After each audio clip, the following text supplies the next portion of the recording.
Within 4 years after 2008, the U.S. economy has collapsed, unemployment and crime are on the increase, and private firms manage the majority of jails across the country for profit.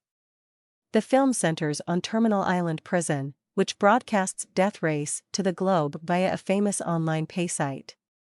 Death Sprint is a struggle pitting automobile against car, not just a sprint to the finish line. The film opens with a race nearing its conclusion between Machine Gun Joe and Frankenstein, a legendary masked driver accompanied by a female navigator. Frank's defense systems fail, and Joe smashes his car. His navigator ejects, leaving Frankenstein badly injured or dead. Jensen Ames gets framed for his wife's murder on the same day his steel mill closes. The culprit is actually a masked burglar who aims a finger gun at Ames as he walks away. Ames is imprisoned and forced to become the new driver of Frankenstein's Ford Mustang by the cruel prison warden, Hennessey. She informs Ames that she is aware of his baby's placement in foster care, and that inmates are released after winning 5 death races. However, because he will be wearing the mask of the famous Frankenstein, who had 4 wins at the time of his death, he will only need to win 1 race. The races are divided into 3 stages. Stages 1 and 2 need the driver to survive, but Stage 3 requires the driver to win the race in order for it to count towards freedom. Ames is presented to his navigator, Elizabeth Case, who also happens to be Frankenstein's previous navigator, just before the Stage 1 race. Ames witnesses another driver, Pachenko, making the same hand motion as the invader who killed his wife. During Stage 1, 3 drivers are killed: Syed, Grimm, and Travis Colt. Ames comes in last after being smacked severely by Machine Gun Joe. Ames discovers he is a part of a scheme to perpetuate the Frankenstein tale for the sole benefit of Hennessey. He confronts Hennessey about the driver, but she instead shows him images of his kid living with foster parents and asks if he believes he can provide for his son better than the foster parents. He snatches one of the photographs and walks away, enraged. He goes to Pachenko's team's garage the night before Stage 2 to confront him. He gets beaten down by a few team members, but is assisted by a member of his garage, allowing Ames to retaliate and almost murder Pachenko. His vengeance is prevented when the jail guards instruct him to keep it for the race. Ames begins the Stage 2 race by questioning Case about her intentions. She informs him that she was told to disable Frankenstein's defense weaponry so that he would not gain his freedom and therefore earn her own. Ames understands he isn't supposed to survive the death race at all, but rather to die so that another Frankenstein may be brought into the jail to keep spectators paying to watch the races. During Stage 2, he seeks vengeance by crippling and rolling Pachenko's automobile, allowing him to turn around and drive back, severing Pachenko's neck as he crawls away from the car crash.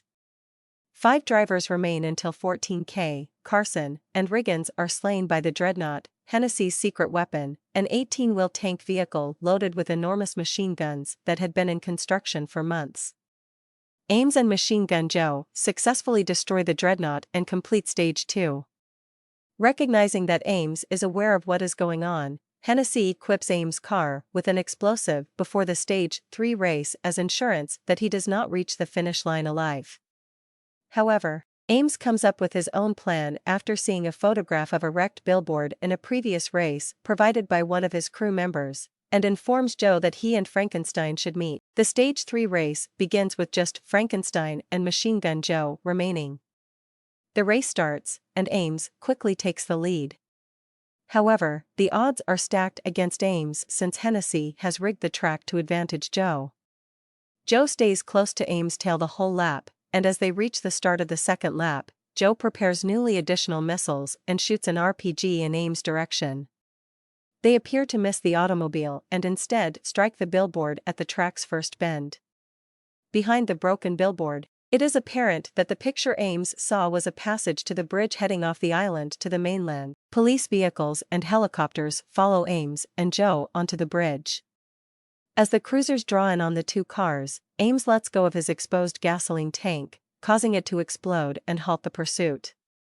Turning to her backup plan, Hennessey orders the explosive under Ames' car to be detonated, but nothing occurs since Coach discovered, removed, and deactivated the device before the race's start.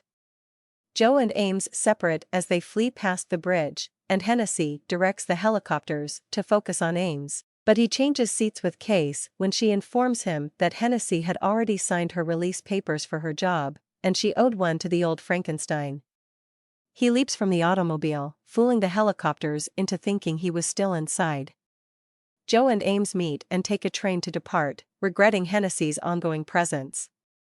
Ames' Mustang is eventually halted, and Frankenstein is caught. Later, Hennessey believes she has won after all, as a guard informs her of gifts delivered to her for the record amount of viewers who had subscribed to the death race.